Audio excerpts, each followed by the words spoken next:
Are you, like me, riding the roller coaster of midlife and menopause and eager to get back to living your best life?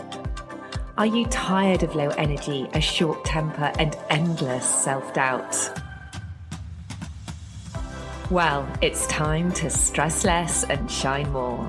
It's time to ditch the worry, reclaim your mojo, and tap back into the incredible woman you already are. Because midlife isn't the end of anything, it's the beginning of becoming more you, more grounded, more radiant, more powerful than ever before. Join me each week for real uplifting conversations to help you feel better, think clearer, and live with more joy, purpose, and ease. Because it's never too late and you're certainly not too old. So whenever you're ready, let the beautiful metamorphosis begin. Hello and welcome back to Menomorphosis. I hope you're doing really well. So as I record this, it's the day after the London Marathon, which I watched on TV this year. And actually, a few days before that, I actually entered into the ballot. Last year, I entered into the ballot to run the marathon, London Marathon. I didn't get a place. And I've done it again this year, having sworn never ever to run a marathon after I ran my first and only marathon in Brighton in 2023. However, I always get swept along with the incredible people who run any marathon, and particularly the London Marathon. It's just so inspiring watching those runners running for so many amazing good causes. Anyway, I have entered the ballot, and if I get a place, I will run it. And I really, really actually do want to get a place this year, because although I swore never to do another marathon, I actually really enjoy the process of doing something which is really challenging, but also the process of little and often to get to a goal, to a result. So I had been off my running game for quite a while now. I would run very sporadically, but nothing like I used to. But about 6 weeks ago, I was like, you know what? I really want to enjoy the running, because I find that if I don't run particularly regularly and I go for the odd run, it's really not very enjoyable. It's painful. It hurts. Everything hurts. I had niggly knees. I had a bad hamstring issue. And I was still doing a lot of gym work. So I was kind of gym fit, but definitely not running fit, because your body adapts to whatever you're doing quite a lot of. So I'm still doing gym stuff, but I just kind of toned that down a little bit. And I decided that I was going to follow a half marathon training plan, although I haven't actually got a half marathon to run at the end of it. But I decided I'm going to follow the plan and see how it goes. And actually, I'm now this week into week 7. And alongside that, I finally went to see a physio to try and sort out my knee and my hamstring issues. So I've got exercises which they've given me. So I've been really very focused on lots of little and often practices. So the little and often practices to strengthen up my glutes, particularly on one side, my glutes to reduce my knee pain. And very slowly I've started doing more running. So I've committed to running 3 times a week. So I've slightly had to adjust my plan because it's now got 4 runs in, but I'm going to stretch it out. So it's not a 7-day week. It's more like a 9-day week, and do it like that. And I'm just telling you this because it's so satisfying and rewarding when you follow a plan and you keep yourself accountable and you take those small actions. The progress you make is just amazing. At the beginning, you're thinking, oh gosh, is any of this actually going to count? Is it going to matter? But the last couple of runs I've done, I have to say I've actually enjoyed. So I actually that's why I like following a plan, because you just have to trust the process. And like when it says run slow and easy, I am running so slow and easy. I'm forgetting any sort of pace, and it's really so enjoyable. And gradually over time, you just notice that you get a little bit faster. And so, yes, if there is something you want to do, just break it up little and often into baby steps because it works. It absolutely works. Okay, let's move on to this week's episode. Now, this week I speak to Carrie Levine. Now, Carrie's a functional medicine practitioner and a certified nurse midwife with over 20 years of experience in women's healthcare. In this episode, Carrie explains why functional medicine goes beyond just treating symptoms to uncover the why behind them. She also shares how menopause affects our entire bodies and how stress plays a huge role in our hormone health. Carrie also talks about how much more empowering it is when we have a choice in our own healing, and also how her personal journey through the tragic loss of her daughter has shaped her unique approach to health. Plus, we'll cover lots of practices for thriving in midlife, and we'll discuss, menopause is not an endpoint. It's rather a really brilliant, I think, invitation to become the best possible version of yourself. So without further ado, please welcome the absolutely brilliant Carrie Levine. Carrie, it's really lovely to welcome you to MENOMORPHOSIS. Welcome, lovely to meet you. Yeah, you as well. Thanks for having me. Oh, it's a pleasure. So, Carrie, I have it here. I've been diving into your fantastic book, and you can see there's all these stickies in here because I've been really enjoying it. Your book, Whole Woman Health, which I must admit is kind of like a bit of a Bible to good health for women, and particularly, I think, for women in midlife. I would love just for you to start by telling everybody, a little bit about who you are, what you do, and what inspired you to write this book. Oh, sure. So I'm trained as a certified nurse midwife. And in the United States, what that means is that I am licensed to take care of women through the entire lifespan, including the childbearing year, plus the first year of a newborn. I haven't actually attended birth since 2006, but I did spend the first 7.5 years of my career at our local hospital doing that. And I loved it. It was incredible, but it was also a really tough lifestyle, particularly because at the time I had my own 2 small children. Mm-hmm. So nursing babies and delivering babies was a lot. And I was sort of always looking for an out. And a position opened up at a clinic called Women to Women, which was world renowned in women's healthcare and was one of the first big clinics that practiced functional medicine, which is a systems biology approach to chronic disease and illness. And when I got there and learned the language of functional medicine, I kind of felt like I had found words for that, which I didn't have words for my whole life. And it felt very much like home. So I was there for 7.5 years. And in that time, I was commuting quite a distance, and I was taking care of midlife women. And I was asking myself, what are you going to do when you're older, Carrie? And it's really hard to commute 2 hours a day and do a full day in the clinic. What are you going to do?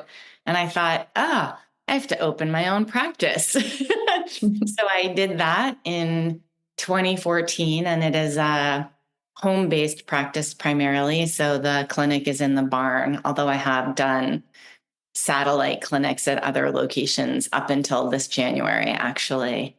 And I am primarily a cash practice, except for one insurance company that used to be Maine-based and not-for-profit, because I really kind of wanted to step away from that system in this country, which is very different, I think, than what happens in your country. Mm-hmm.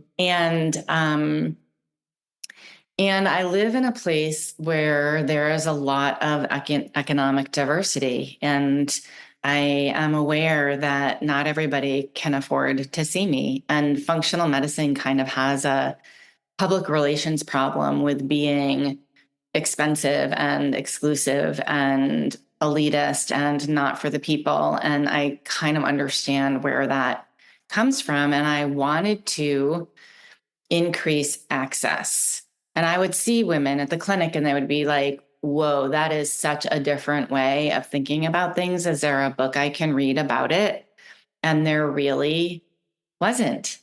And that is largely what inspired me to write the book, was to sort of be like, here's an overarching view of functional medicine, which I was very discouraged to write.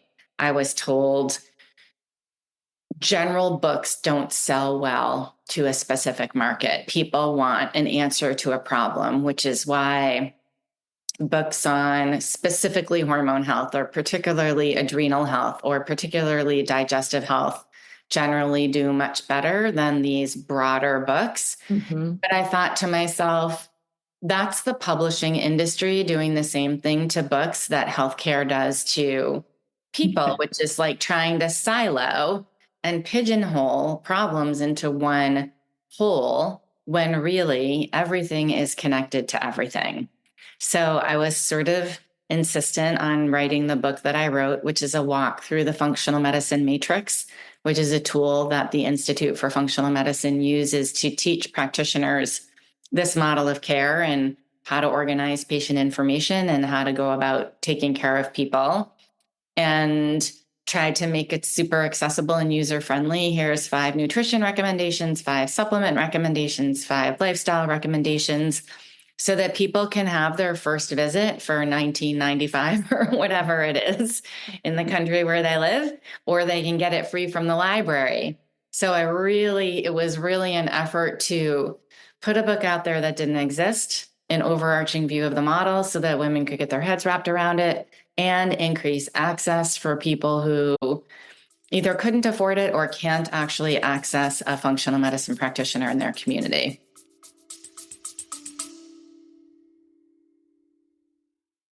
A very quick break to ask you to hit the follow or subscribe button if you haven't already. And if you're enjoying this episode, I'd be super grateful if you could hit those stars and rate it too. Thank you. Yeah, and it's definitely accessible in the sense that it's really easy to read, it's really easy to understand, because I suppose there would have been a danger to have gone really complex, because some of the things you talk about are very complex, but actually that's what I liked about it, is that actually it is easy to understand. So thank you for doing that. Let's talk a little bit about functional medicine, because you describe functional medicine as the medicine of why rather than the medicine of what. And I think that's a really helpful way to differentiate between conventional medicine and functional medicine. So I wonder if you could just explain a little bit more about that. Yeah, sure. I have to say that's not my meme. Someone much smarter than I came up with that. Okay. But I feel like it works so well because it does point to what differentiates functional medicine from conventional, which is asking the question, why? What happened, right? Like something happened along the way that created somebody's specific clinical symptoms. Most people weren't born with irritable bowel or with depression, right? Something or some things happened along the way, and functional medicine practitioners look to figure out what happened. And sometimes what happened was relational, sometimes it was environmental, sometimes it was physical, right? It might be, I haven't been the same since I had a baby, or I haven't been the same since I had 3 UTIs last year, or I haven't been the same since I started this job, right? And so then we get to sort of drill down into the biochemistry of what changed and work to correct that so that wellness is restored, as opposed to prescribing medication so that a symptom is dampened or dampened. Yes. Yeah. Yeah, so it's more like symptoms aren't really of themselves the problem. The problem is the change in the physiology which creates the symptoms. 100%. Yeah. That's exactly it. So, because obviously we talk a lot about menopause on this podcast, and menopause I mean, has a whole host of different symptoms, so many symptoms. I think, I don't even know how many symptoms there are anymore, but for me, that just goes to show that it's not just menopause. It can't just be menopause that's going on when it shows up in so many different ways, in areas, in every single area of your body. Mm. I'd love to know, Carrie, from your point of view, or from a functional medicine point of view, how would you describe menopause and how it shows up in midlife? Mm. Well, I always start with defining terms because terms get used sort of interchangeably and not always accurately. So menopause is an anniversary, a 1 day anniversary, right, of Mhm. essentially a year from the last period. So that's just like a day. Everything that happens after that is technically called post-menopause.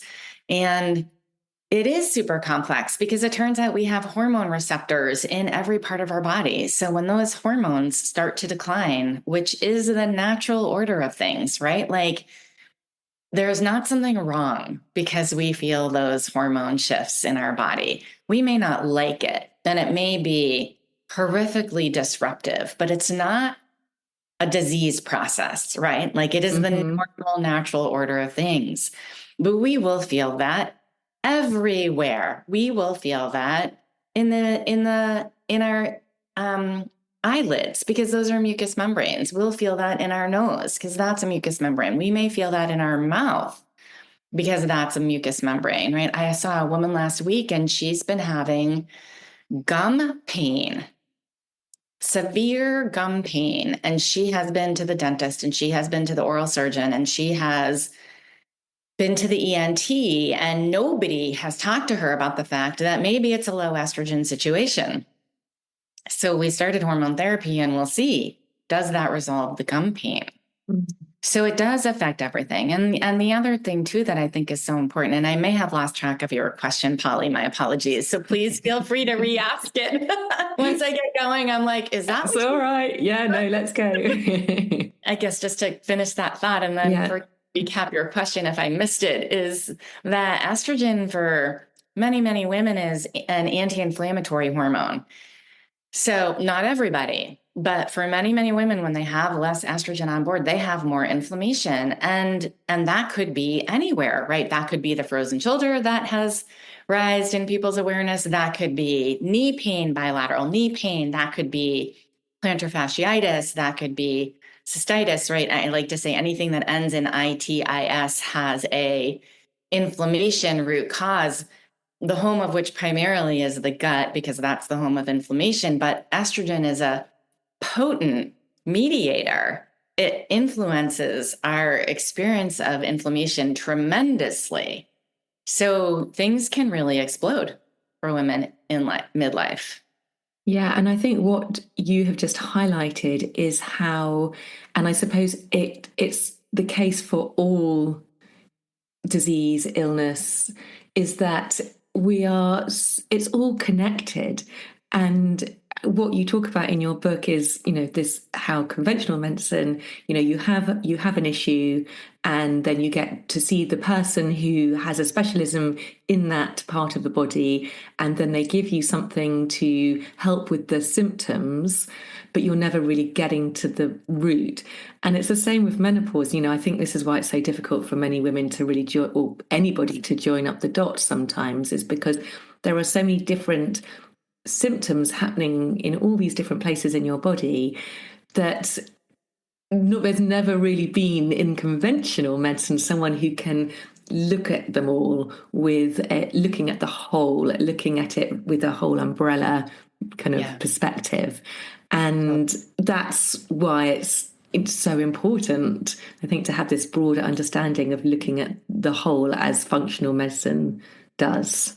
Yeah, I love the metaphor of a spider web, right? Like our biochemistry is this incredibly complex web of interactions, much of which, in my opinion, I don't think is understood. Thank goodness, right? Like, still mystery in the world. And so when I go about helping someone, I think about pulling on a strand in that web, right?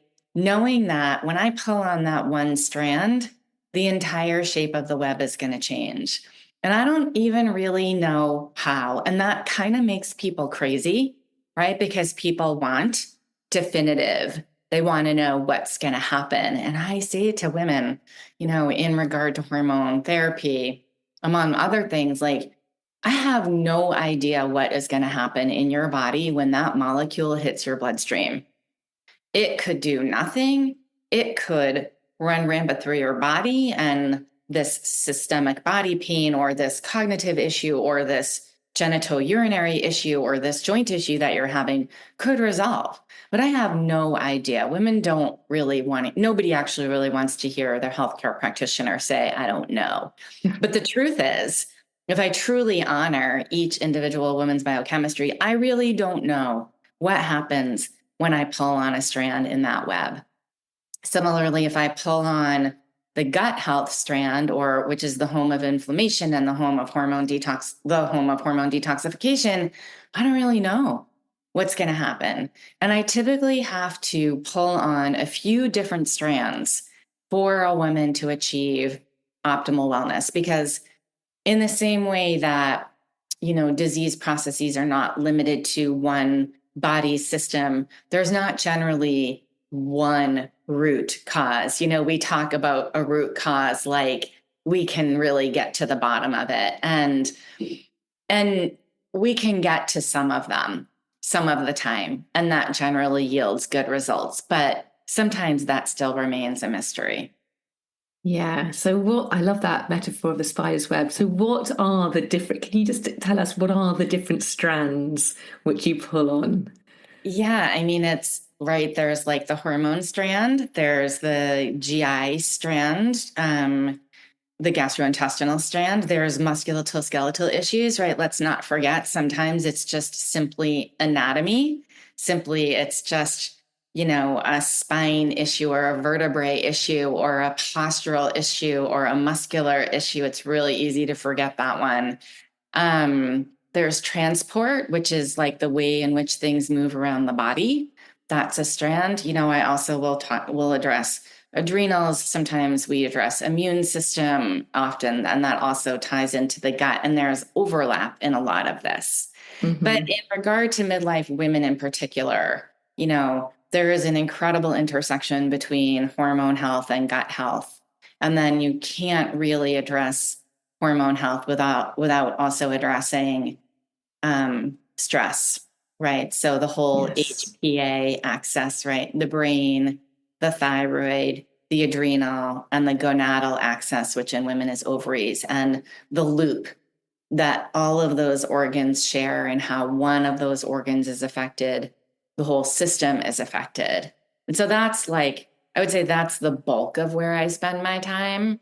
Yes. And really holding women to looking at stress in their life and where is it coming from and how can that be modulated? Because as I tell women, the more stress, the more hormone dysregulation, hands down. And that's lifelong. That's not specific to midlife. The bummer about midlife is that we have less resiliency to deal with it. We can't quite function without the sleep that we could when we were 20 or 30 and still wake up and think clear and do what we have to do and get through the day. And that's part of aging, right? Is like the machine doesn't function as optimally as it did when we were 30. But it also doesn't mean we have to just accept not feeling well, if that's how it feels. Yes, absolutely. Yes, when I learned about this axis, it just made so much sense. I wonder if you could just explain that a little bit deeper for anybody who doesn't understand that relationship. The relationship around stress and hormone balance? Yeah, of course. So I think it's really important to understand that hormones are produced from cholesterol. And so people get really worked up about cholesterol and it's bad and it's evil and it's a risk factor for heart disease and et cetera, et cetera. But the flip side of that is to remember that it is the biochemical substrate for all of the hormones that we make in our body. And so if someone is put on a high cholesterol medication, and their cholesterol drops out, their hormones may drop out too.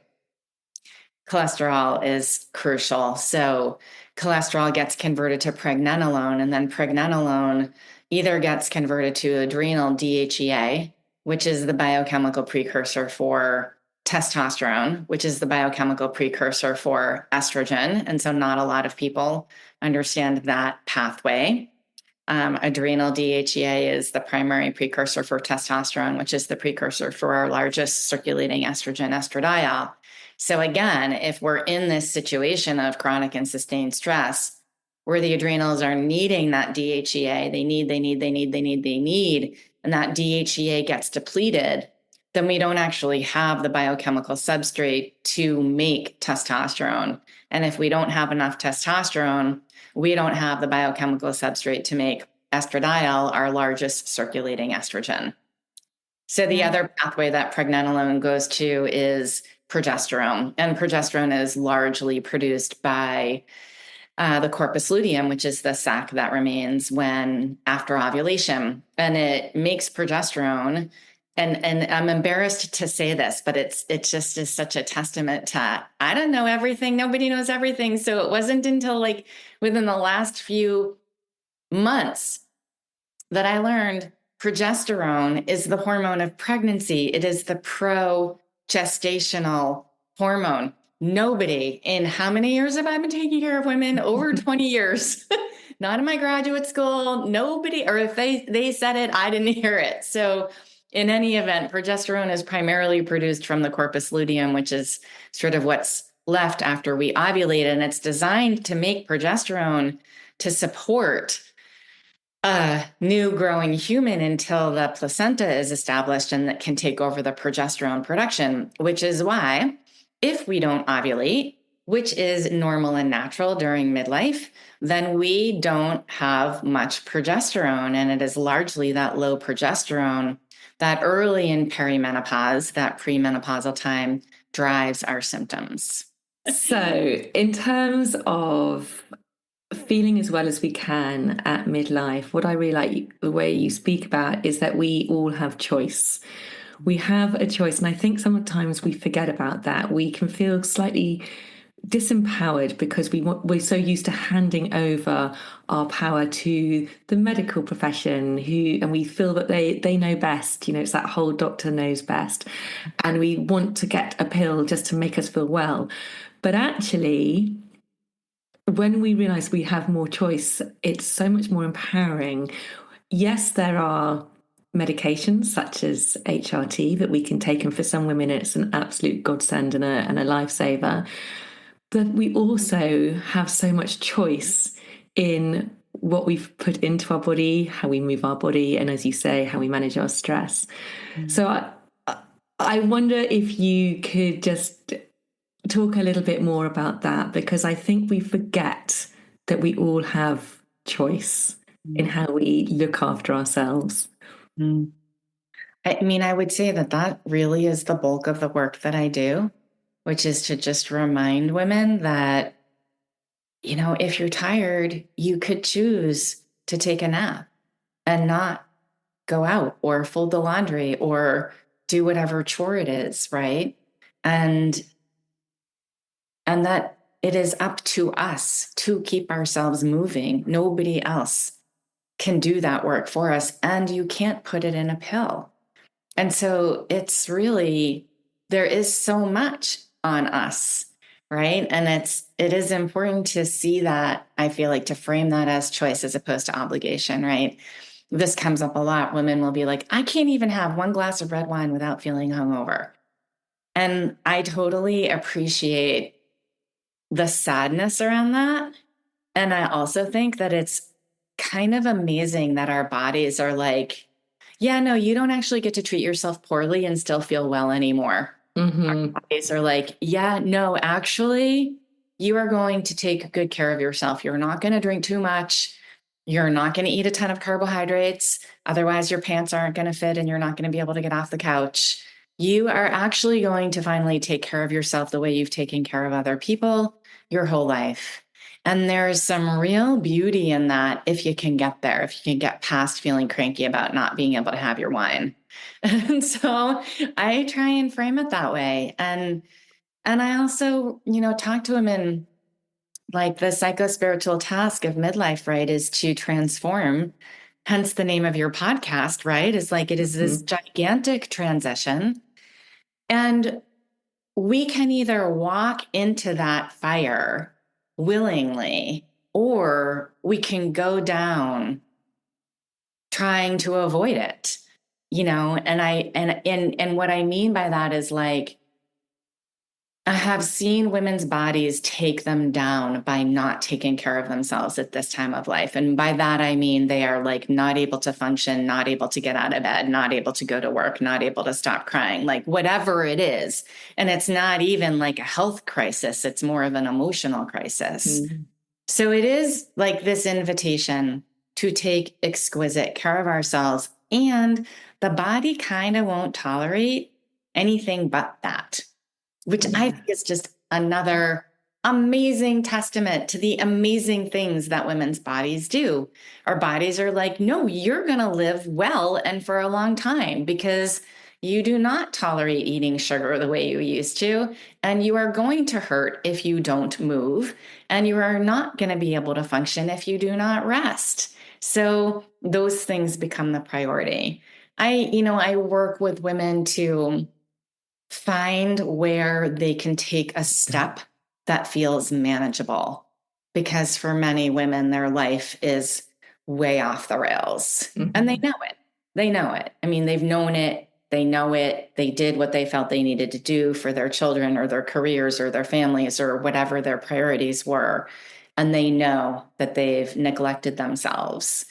But rather than berate themselves, I'm like, what feels manageable? Like, can you get your wine down from 3 glasses a night to 1 glass a night? Can you get it down from 7 nights to 2 nights or 3 nights? Can you get yourself out the door into the fresh air for 10 minutes a day, 5 minutes a day? Can you sit on a meditation cushion for 3 minutes in the morning before you get the kids up, right? Like, what tiny step feels realistic? And that's different for everybody, right? Like, what feels manageable? Can you eliminate gluten and dairy? Can you eliminate sugar?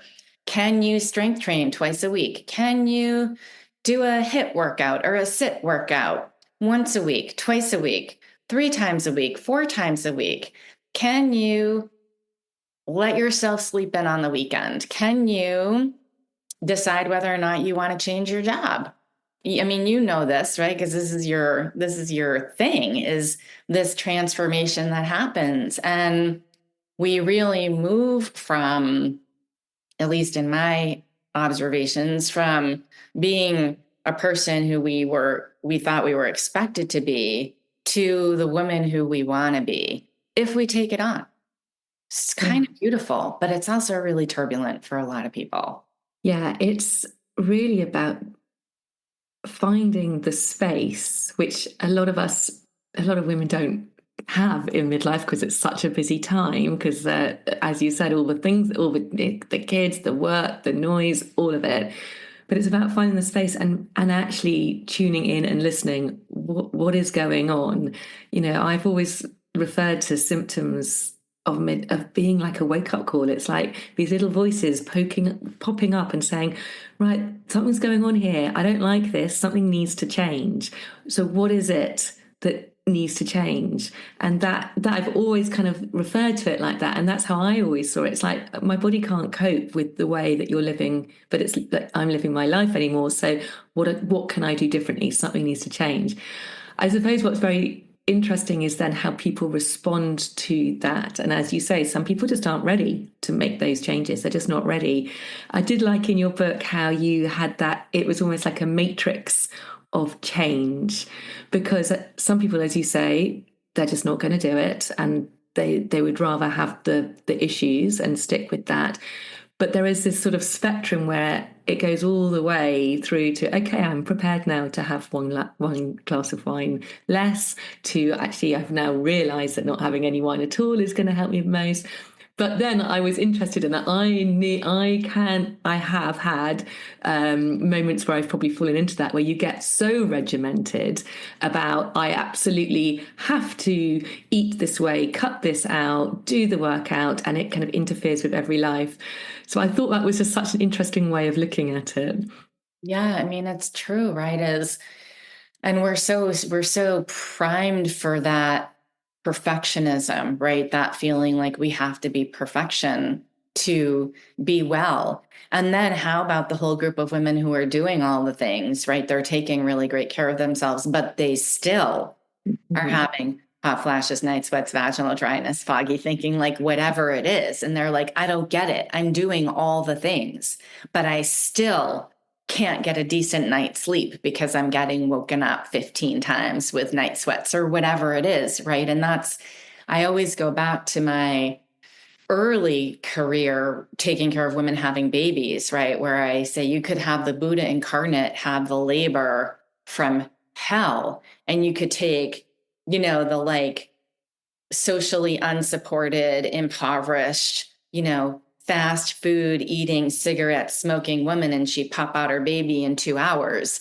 It doesn't always make sense. Yeah. And that's where we get into the biochemical individuality, particularly around hormone balance, because there are so many genes that regulate hormone dysfunction. And if you don't have the proper complement of genes, you may not be able to leverage lifestyle and hormone balance, or it might be more of a full-time job than somebody is necessarily up for, right? Like they don't want to live that way. To that. So what do you do in that situation? What do you advise in that situation if someone is doing all the things and yet they are still not feeling right? Yeah, I mean, that's where I dig in with testing, right? Like something is going on. Is it that there's a gut issue, so they're not detoxing hormones properly? Is it a genetic thing such that they're not detoxing hormones properly? I'm taking care of a woman right now who is doing everything, and she is so frustrated. She is not losing weight. And she is owning her vanity. She's like, I'm not eating this. I'm working out like this. I'm in therapy. I'm like doing all the things. And she also, in a different breath, will talk about being completely type A, totally driven. And so there's a question, the question in my mind is she generating this internal stress, this internal hypercortisol that is sort of undermining all of her efforts? And I've been thinking about that as we move through her care, and how am I going to talk to her about that in a way that's caring and not potentially offensive? Like it could be the very, like, I'm doing this and I'm doing this and I'm doing this, and that kind of rigidness that is stressful, that in and of itself, trying to do all the right things in and of itself could actually undermine the process, potentially. Yeah, I mean, that makes sense, because you're stuck in that. If you are that personality, which I definitely fall into, it feels normal and natural to be constantly performing at this high level and needing the kind of, the success, as it were, in inverted commas. Yeah. But it's only when you retrain your nervous system to actually understand what it's like to downregulate, to actually reduce your stress levels, that you realize, that your nervous system remembers, okay, I don't have to constantly achieve and do all the things. Actually, it's okay. So yeah, I have found for that, breath work is everybody has their own thing, but that for me has been so powerful, because it gets right in there and it kind of communicates with your body, your brain, right? It's safe to relax, to downregulate. It's a practice, right? Absolutely. It is practice. And that's it. And all of these things, they are practice. It isn't possible to be perfect. And, I love how you describe, we're all messy. Life is messy. And we have to remember that we're doing the best that we can. No one is perfect. And that is, yeah, I think that's a really important message that you share. Yeah. Well, and to be a slightly more concrete and directed in like, what do you do when someone's doing all the things, but they're not getting the results that they want? Sometimes if it's a physiologic issue, like a detoxification issue, that can be supported through nutrition. And if those boxes are being checked, that's where we move into the world of supplementation.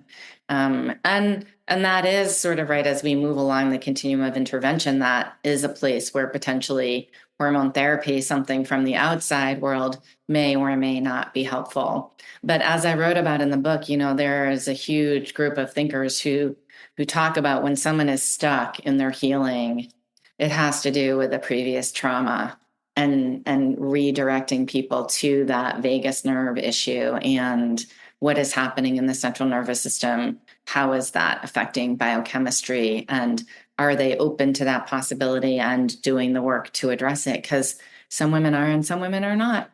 And that's okay. Yeah, exactly. Carrie, I was so saddened to hear about the passing of your daughter Isabel in a really tragic accident. I'm really sorry to hear that. What, though, for me came out of that was the way that you approached that. You talked about, we all have messes in life, and we can either drown in them or we can transform them into healing opportunities. As a parent myself of 3 children, it is the unimaginable. And I suppose until something so awful and tragic happens to yourself, you have no idea how you're going to respond. I wonder if you could just talk us through that. How did you arrive at that way of dealing with your own trauma in a way which has actually helped you carry on? Yeah, I mean, I have to say it was not a particularly conscious response. It is sort of what welled up inside me in response to what happened. And I felt and continue to feel a tremendous responsibility to honor her life by doing what I can to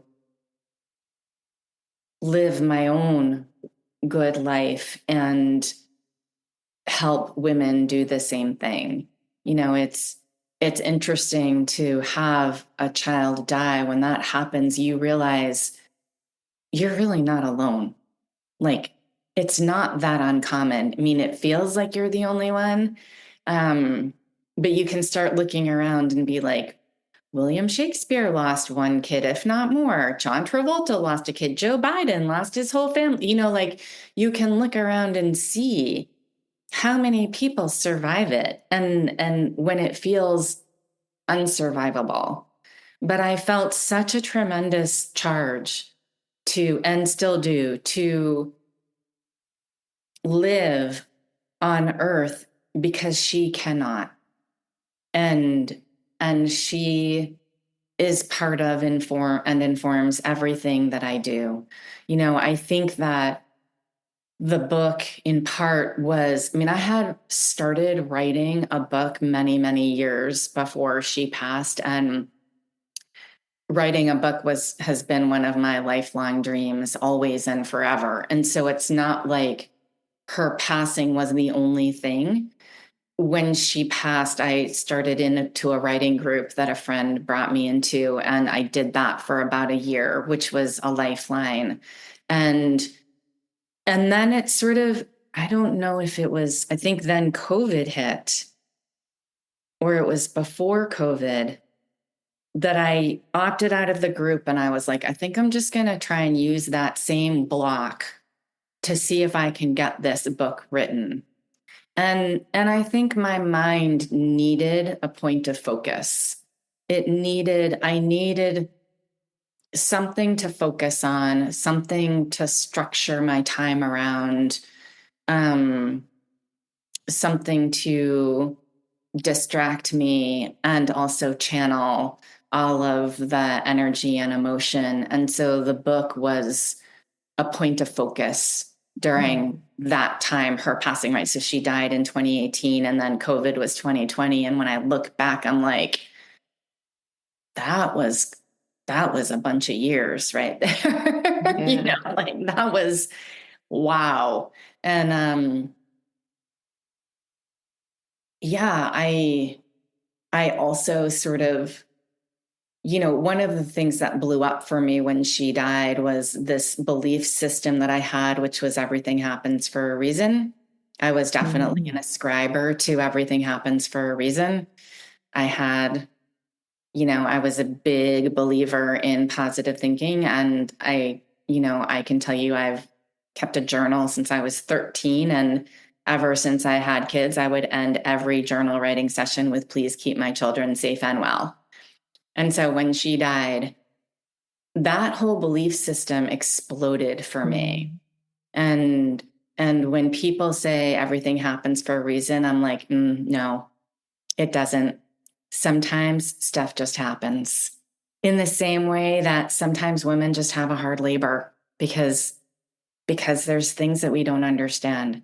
Yeah. And so in all of that, I sort of landed on the idea that her body is not here, but her spirit, soul, or whatever language you want to use is still here. And that wisdom really came from my son, who is now 25, who was an engineering major. And he was talking about the principles of physics, and he said, if energy can be neither created nor destroyed, then Isabel is still here.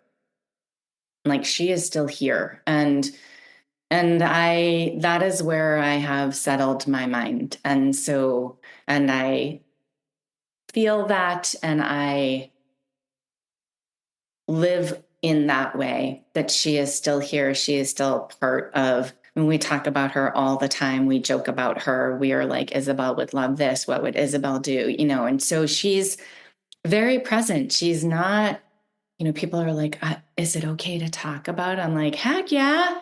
We talk about her all the time. And so I of course miss having a relationship with an embodied her. One of my strongest memories is the last time I hugged her as she walked out the door for school, and feeling her 15-year-old body against my body and being like, whoa, like a young woman, and being like, no, she's not a baby anymore. Like, this is my young woman daughter. And I never saw her again, and so I think about that, and this, in so many ways, her passing informs my practice so strongly in helping women be comfortable with that which we don't know, because there is no explanation for what happened for her. 3 other girls walked away from that car and she did not. And there will never be an explanation for why that happened. And so I live with that, and it's just like someone living with cancer and not knowing if it's going to come back. And it's like the moment of internal rotation during birth. I write about this in the book because it still touches me so profoundly. Like when you see that baby's head rotate just before they're born, there's some physics at work there, but there is mystery. And I hope we never understand that. Some things are not to be understood, in my opinion. So I live with that. And it informs my practice, and it is, I feel, in so many ways, the biggest offering I have to other women and to other healthcare practitioners of like, hey, there's a lot to know. There's a lot we do not know, and we will never know. And can we be comfortable with that? Is it possible to be comfortable with not knowing? Because that's my daily practice. Yeah. And it's so refreshing to hear that from a practitioner, because I think everyone's so obsessed with feeling like they need to know all the answers, but nobody does. Thank you for sharing that. I have a 15-year-old daughter currently, so that really hit me very hard in the heart. And and I just think it just makes you, what you were saying, we just need to remind ourselves of just how great, and be so grateful for what we have, and just enjoy these moments, and it Totally. really is a good reminder for that. Well, it changes the way you live, right? I mean, I'm Yeah. sure you don't say goodbye to your daughter the same way anymore because you're Yeah. reminded that could be the last time. Yeah. That changes your relationship between the two of you, right? And your relationship with yourself in a big way. You know, there definitely is a sense of why wait? What are you waiting for? Like, if you wait, you may never have the opportunity to ... You know, Isabel would always be like, how come we never do anything fun? How come our family never travels? How come we don't get to do this? How come we don't get to do that? Which was in part her 15-year-old self talking. We did. Yeah. We had plenty of adventures. And, you know, now with our son, we're like, yeah, let's go do the thing that we thought wasn't possible to do because we have now. That's what we have. And that there is blessing in that. Mm-hmm. And I suppose we can transfer that as well to health. Why wait? Why wait until something goes wrong and that you're feeling really crappy and not very well? Why wait to take care of yourselves, to do the things and feel good? Totally. Totally. What are you waiting for? What are you waiting for to quit the job, leave the relationship, take the trip, care for your body, spend the money on the trainer, get the good night's sleep, skip the social obligation in favor of rest? Waiting for what? Yeah. Yeah. Do it now. To finish, I would just love you to, if you can, I know this is probably quite a big question, but I think in the book you did, Carrie, include some recommendations that most of us can include in our lifestyle to keep us as well and as healthy as possible. What are your kind of non-negotiables? What are some of the things all of us need to be thinking about including to keep us well and healthy? Yeah. I mean, I think about healthy stress management strategies, right? Like drinking herbal tea instead of going for a glass of wine at the end of the day, right? Doing some breath work instead of scrolling on your phone, right? Meditating instead of binging Netflix, right? Like this leveraging stress, because there is nothing as inflammatory to our bodies as stress. And we all have it, and it's real, and it's not avoidable, and it's not bad. It can be motivating, right? As an opportunity to make choices about, do we manage that in a way that's constructive or destructive? And so really being conscious and making the choices that we can to manage it in a way that's constructive. So that is huge and overarching and probably the hardest thing, because we're talking about lifestyle. We're talking about changing our lives. Hardest thing. In addition to that, eating vegetables is tremendous in terms of hormone balance, detoxification, cancer prevention, having the micronutrients that we need to make all of the substances that help to keep us well for a long period of time. Obviously, avoiding processed food, anything that comes in a package. Eating a large amount of protein, particularly for midlife women, that certainly is the buzz right now. I'm always a little weary about buzzes because we know the information changes, right? There was a time where keto was thought to be the magic bullet. There was a time where high fat, low carb, no carb was thought to be the magic bullet, right? We've lived through all of those trends, and right now it's high protein. But I do find for both myself and for a large number of women that I take care of, that shifting the proportions on the plate, where protein takes up a bigger part and a complex carbohydrate takes up a smaller part, that there's no carbs, but that the carbs are slow carbs and that they are a smaller portion than we want them to be. Yeah. Yep, absolutely. So just to make that clear for listeners, slow carbs are not your kind of typical white carbs like pasta, rice. They're more kind of, legumes, lentils, pulses. Brown rice, quinoa, yeah, squashes, those kinds of Yeah. Thank you Okay. for clarifying that. Yeah. And healthy fats, right? Like not being afraid of fat. We got so fat phobic in the 80s. I also was fat phobic in the 80s, but the naturally occurring fats, the nuts, the nut butters, the olive oil, the small oily fishes, like those fats are so crucial for good cognitive function and fighting inflammation. So that's sort of the nutrition sound bite. And then the movement, some movement, any movement is better than no movement, I like to say to people. And so you do what you can, which is if you can get yourself out the door for 5 minutes, that's what you can do. And that can be enough.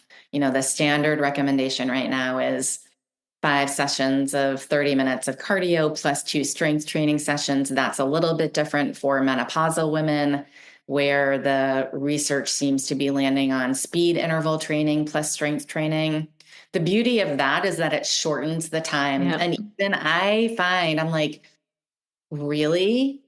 10 or 20 minutes and I'm done? Really? Are you sure? Like I've been so socialized that I should be there for an hour or longer. So I'm working through that myself.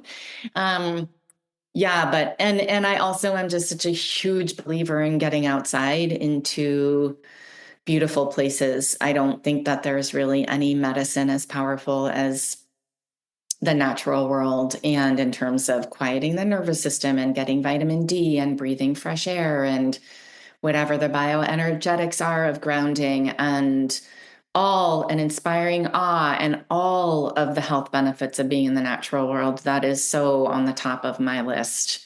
Those are really the big ones, right? And rest and recover, right? Yeah. Which is like really, particularly in our culture, I'm thinking it's the same in yours, where it's right, produce. And what about unstructured time? Is there time for unstructured time? And I will say there is never time for unstructured time until one chooses to make time for unstructured time. And it is so valuable. And I know that I find as I age, that's really all I want. Like the best plan for me is no plan. Mm-hmm. And to meet the moment with whatever it is feels suitable to the moment. Sometimes it's reading a book. Sometimes it's gardening. Sometimes it's being outside. Sometimes it's going somewhere and doing something, but more often than not, it's stillness.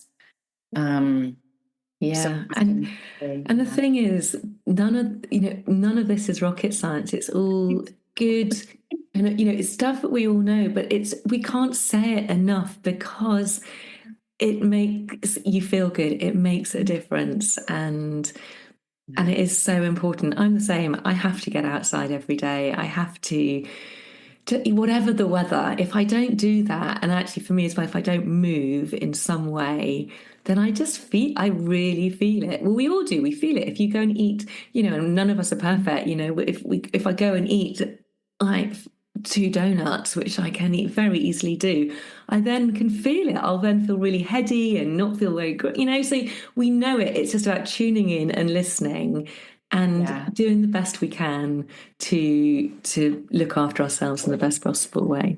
It's the best place to start anyway, right? Yes. Before the supplements, before the this, before the purchasing that, right? It's just like, are you doing what you can? Which doesn't necessarily mean doing it all. Are you doing what you can? I was about to ask you about supplements, but I'm going to leave it there because otherwise we could go down a big rabbit hole, I think. Carrie, thank you so much for coming on today and sharing all your wisdom and sharing so vulnerably as well. It's been such a pleasure. Thank you. Oh, thank you, Polly. It's lovely to spend time with you. And your accent just makes me feel like I'm just being washed in beauty. Oh, that's so funny. It's so funny. Thank you. Carrie, for anybody who'd like to find out more about you, to get your book, just tell everybody where they can go. Yeah, Carrie Levine, CNM, that's the internet, that's Instagram, that's Facebook, and that's LinkedIn. Great. I'll put that in the show notes. Thank you so much. Thank you. I hope you enjoyed that conversation as much as I did. And if you did, please do hit that subscribe button, that follow button. Come and leave us a review. All of that really does help this podcast get out there so that more people can enjoy it. Thank you again to Carrie for her time and sharing all her wisdom. And thank you to you for coming along and listening today. I hope you have a really wonderful week. Take good care of yourself. And I can't wait to speak to you next time. Take lots of care. Lots of love. Bye.